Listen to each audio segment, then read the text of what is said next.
భగవంతుని సన్నిధిలో విధులు నిర్వహిస్తున్న సహాయ అర్చకుడు వెంకట సత్యసాయి, మరో అర్చకుడు మద్దిరాల విజయ్ కుమార్లను వైకాపా నాయకుడు సిరియాల చంద్రరావు కాలితో తన్ని చెంపపై కొట్టారు. కాకినాడ దేవాలయం వీధిలోని పురాతన శివాలయంకు చంద్రరావు సోమవారం వచ్చారు. పూజ సరిగా నిర్వహించలేదంటూ అర్చకులపై కోపంతో ఊగిపోయిన ఆయన దాడికి పాల్పడ్డారు.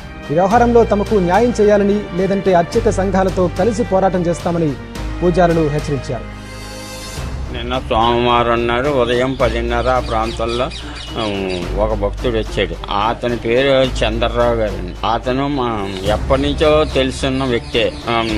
4 భక్తులు ఉండడం వల్లనే అతను పాలు కొబ్బరికాయ ఇచ్చినట్టు కూడా నేను గమనించలేదండి. ఆ పాలు పట్టుకెళ్ళి శివుడి దగ్గర ఉన్న వ్యక్తికి ఇచ్చి కొబ్బరికాయ కొట్టి పట్టుకొచ్చి ఇస్తుంటే వెనక్కి కేకేశాను, కొబ్బరికాయ ప్రసాదం పట్టుకెళ్ళరా అని. పట్టుకెళ్ళాలంటే వెనక్కి తిరిగి వచ్చి గోపు మీద కొట్టారు. నన్ను కొట్టవలసిన పని నీకేటి,